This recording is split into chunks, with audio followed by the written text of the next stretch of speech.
kinahanglan at ato kining tumanong igsoon. Kay mao kini ang tama, kinahanglan nga ato ning tipikan sa atong kinabuhi. Nga kini mga butang nga igsoon, paningkamutan ato ni nga ato kini mahimo, matod pa sa pulong sa Dios. Matod Pastor John at Pastor Pablo, ngadto kang Timoteo, matod pa apan kay ikaw ang ayaman sa Dios. Dili lang kasi Apostol Timoteo ang giingnan niini lakip na kanato anuman.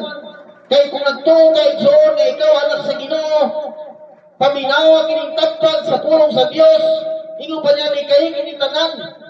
Paningkamuti nga mahimo kang matarong igsoon. No? Pulong sa Dios, padayon nga nagapahinangno kanato. Ingon pa niya paningkamuti. Maningkamot ang utong sa tumahimo nga mahimo tang matarong at tubangan sa Ginoo. O sa pag-ingon na Apostol niya, Diyos nun. Diyos nun. Atong panila, Diyos nun na siya, okay, sige ba? Pero atong life ba? Usahay ang tao, ako'y na-remember itong diya sa Altamira, buhi ka to si Anhing, asawa ni Anhing, Master, Robing Altamira. Tadlawon ka to, ato itong simbahan. No? Usahay, ganit tumukaon. Ato simbahan. Why palta ato simbahan? Makaingon yung ka nga Diyos mo. Pero inikuli niya pag-anaw niya sa husa, gripo ng iibot sa mga trabahante. Grabing pamalikas. Mga pisti mo, mga yawa mo, anong wak ninyo gibalik ng house. Ha? Asa may Diyos yun na. So, dili ka garantiya sa tao nga ikaw sinigsimba nga ikaw na Diyos nun. Kung dili, makita na sa itong pagkinabuhi.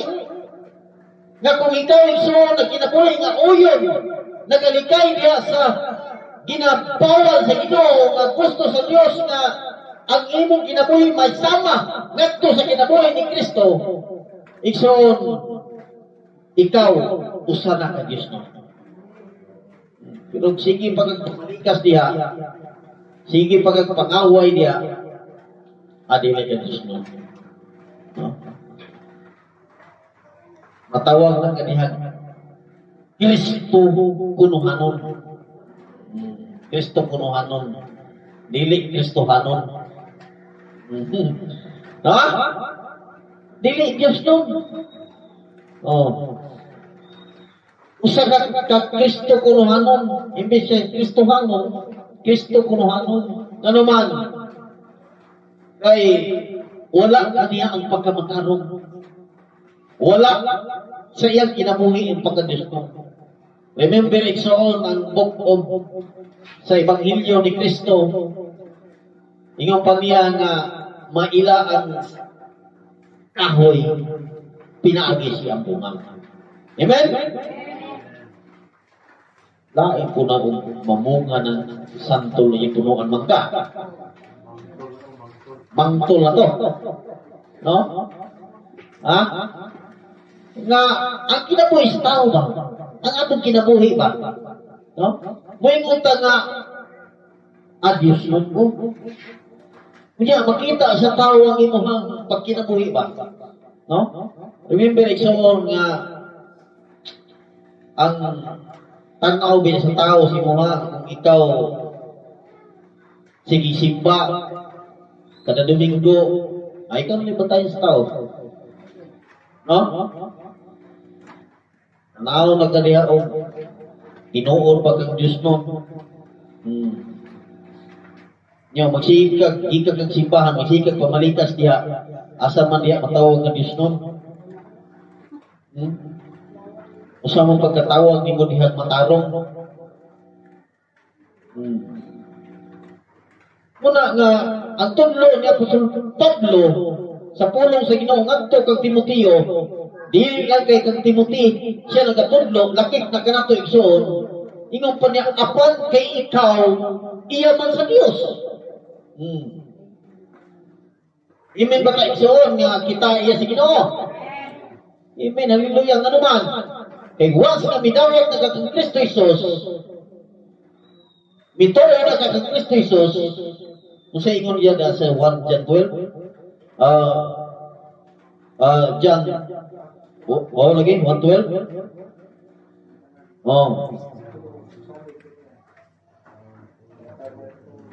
Mahimo, anak sa Diyos. Katong mituo, katong midawat. Kung sa ingon diya, hatagan o katungod, nga mahimong anak sa Diyos. Iya ikaw, kay mituo naman ka, midawat naman ka sa Diyos, ni Kristo. Anak na ka sa Ginoo. Amen ba? Kunya karon, kung ayaw mo kinabuhi, wala niya po masubay sa kabubuton sa Ginoo. Unsa man pagkatawag ni mo diha ni Dios mo? Unsa man pagkatawag ni mo diha ni Kristo kanon?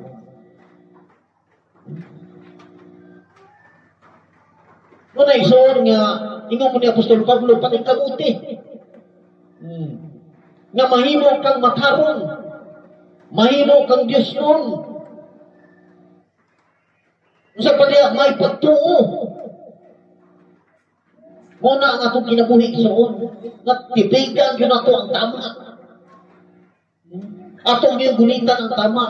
Nga kita isuon. Usa ka Kristohanon. Usa ka anak sa Ginoo. Usa pa diya, ang importante isuon kini may paghigugma. Amen? Kung wala kay gugma isuon, ngadto sa Dios, dili nato mahimo ang kabubuton sa Ginoo.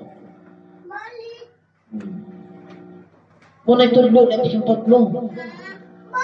Dili kasi Timoteo rin itudloan na nilakip na kanato nga nangalaga diya sa Ginoo. Kung sa payo diya, mainantuson o maaghok. Tanawag soon, no? Kini pagka mainantuson, no? Taliwala sa trial sa itong kinabuhi, kinahanglan ta mag-antos, no? Taliwala sa kasakitan sa itong kinabuhi, ingon nga mga anak ni Kristo, kinahanglan ta mag-antos. Kay kining pag-antos na ito ng kalibutan na igsoon, wala rin sa pag-antos ni Kristo Jesus. No? Wala siya mo baliban, no? Wala siya mo dumili sa iyang mga pag-antos, aron lamang kita igsoon makabaton sa maong kaluwasan. Kita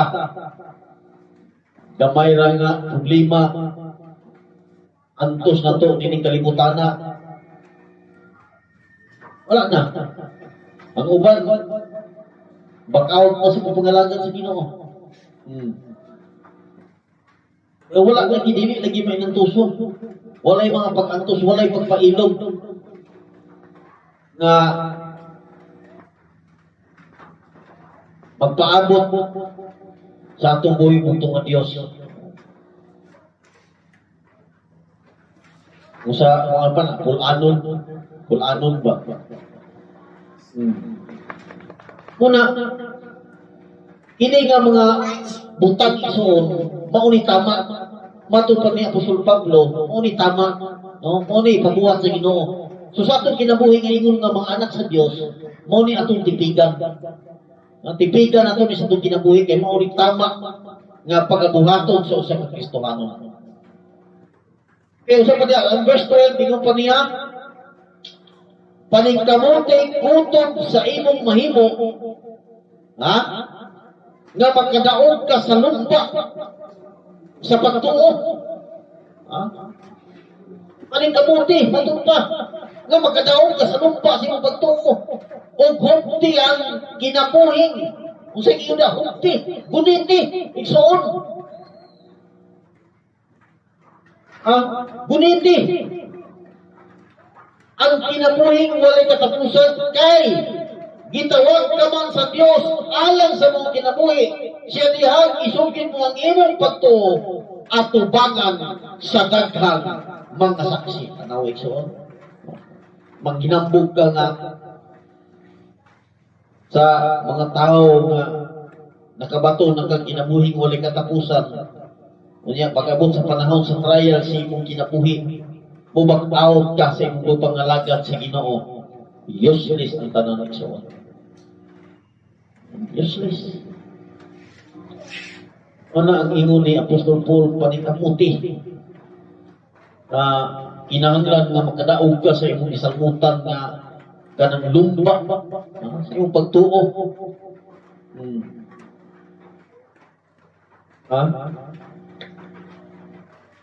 Nindot kanunay ang pulo sa Dios nga bisan usahay makabasa tag mga mugbo nga bersikulo. Pero ato yung dawaton sa itong kasing-kasing ang mga pahimangno sa pulong sa Ginoo igsoon, dako tayo ni kahimuan sa itong kinabuhi. Amen? Una nga katong dunay kapugnaon sa pagpangalagad sa Ginoo, ayaw igsoon. Ayaw challenge nako sa matang usa nga ayaw biya sa pagtuo sa pagpangalaga diha sa Ginoo. Malayo man ta atong simbahan asa man ni daghan man tag magian sahay ulan dangog ang dalan simba ta ano man kamo ni gusto nga himuon nato ato para sa Dios. No? Ito. O ka nindot itong tubag-tubag ay durang chapter 12 sa Roma. Ano yung ipangita sa Diyos? Itong chapter sa Roma verse 12 and verse 1. Nindot. No? Nga mo ito'y gusto na himuon sa tao sa iyang pagsimpa itong buhi-bugto ng Diyos. Ito yung ipangita sa Ginoo.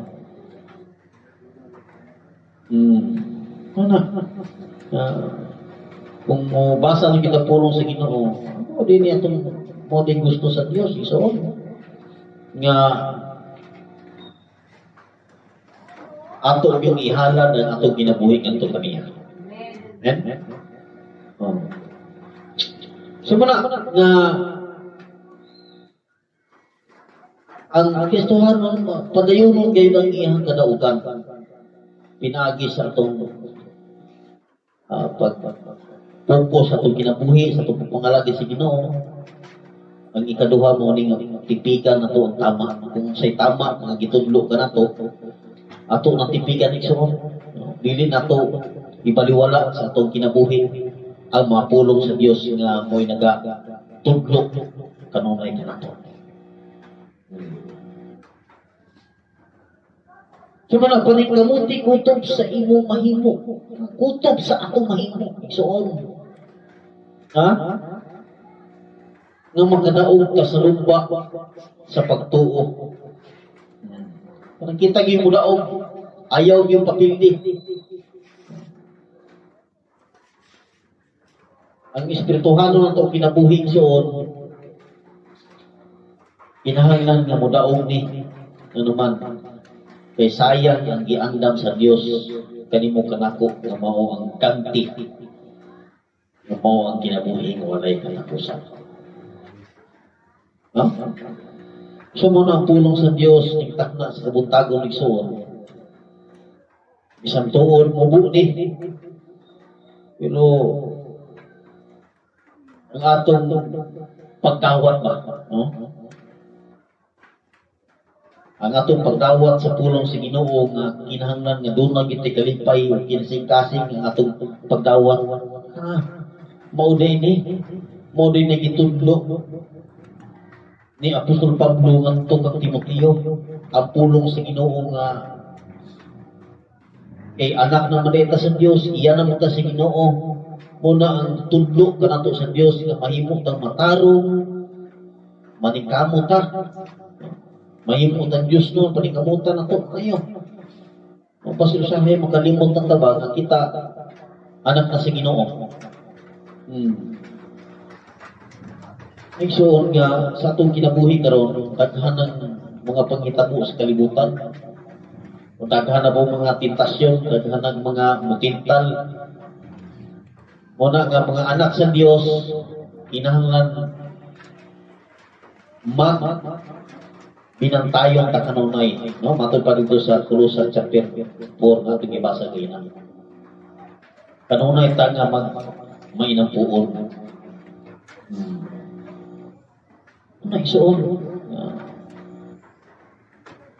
Ang atong kadaugan sa atong pagpangalagad sa Ginoo, continue na.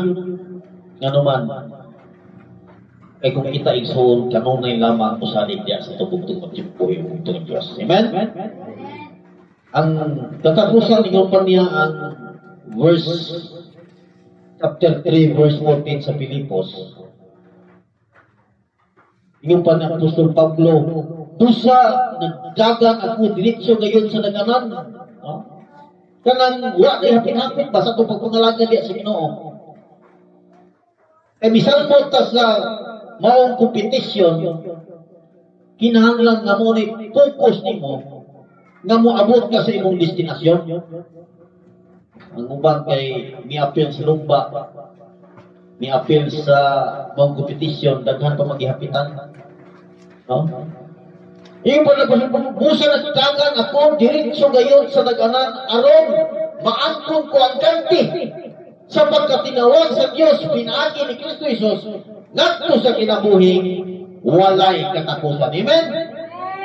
Muna nga diretso na, so wala na lingi-lingi sa mong pagpangalaga niya sa Ginoo. Ayaw na lingi na ang mga problema, mga trial sa itong kinabuhi. Paningkamot ko itong mo mahimoy so nga makaabot ka sa finishing line sa atong pagpangalaga sa Ginoo.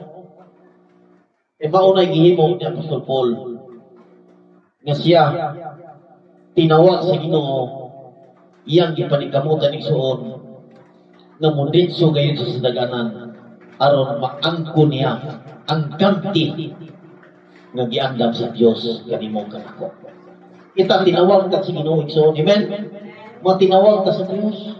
Nga naman kay nakabatuntag pagtuo, nakabatuntag pagsalig. Muna nahimo tang Kristohanon. Dili na to himuon na itong kinabuhi siya na tawgon tag Kristo kunuhanon. Kristohanon yun. Anindot na kapamilya ba? Nindot na si Kuan ba? Sister. Nindot na si sister ba? Si brother kay Kristohanon yun na. No? Diyos nun yun na. Kanyang makita sa tao ang atong kinabuhi nga wala mahaong sa kabubuton sa Dios. Wala mahaong sa pagkinabuhi nato uyon sa kabubuton sa Dios. Muna ingon nga masawayan tang tao ang igsoon. Ingon Dios nun. Ingon Kristohanon. Sayang lang ang iyang pagsimba-simba. Duha na. Imbis kay simba, simba-simba. Doon na po. Sayang na niyang pagsimba-simba. Simba-simba na. Muna igsoon sa itong kinabuhi, ang atong kadaugan kanunay continue. Igsoon kung kita sa mga Kristohanon, continue ang kadaugan. Kung kita igsoon, mo focus lamang sa pagpangalagad sa Ginoo, tipigan na to ang tama na unsa ang gitundo sa Dios kanato. Igsoon ang atong kadaugan, ang atong ganti nga gisaad sa Dios kanato nga mo'y premyo sa matag usa kanato igsoon, atong nang madawat kung kita igsoon padayon nga magalagad sa Ginoo. Amen. Tuningtak na sa kabuntagon, igsoon salamat sa pagpamati, paminaw. I hope nga nasabtan na to kung unsa ang ipabuhat sa Dios kanimo kanako kanatong tanan nga mao'y makaangkon kita sa gisaad sa Dios nga Pinoy-anak dito sa langit, igsoon atong kanunay hinumduman ang tudlo ni Apostol Paul ngadto kay Timoteo, ingon nga mga anak sa Dios, atong panikamutan ang i-mention sa maong ulo. Aron kita igsoon makadawat sa kamting ang giandam sa Dios sa makalusa nato.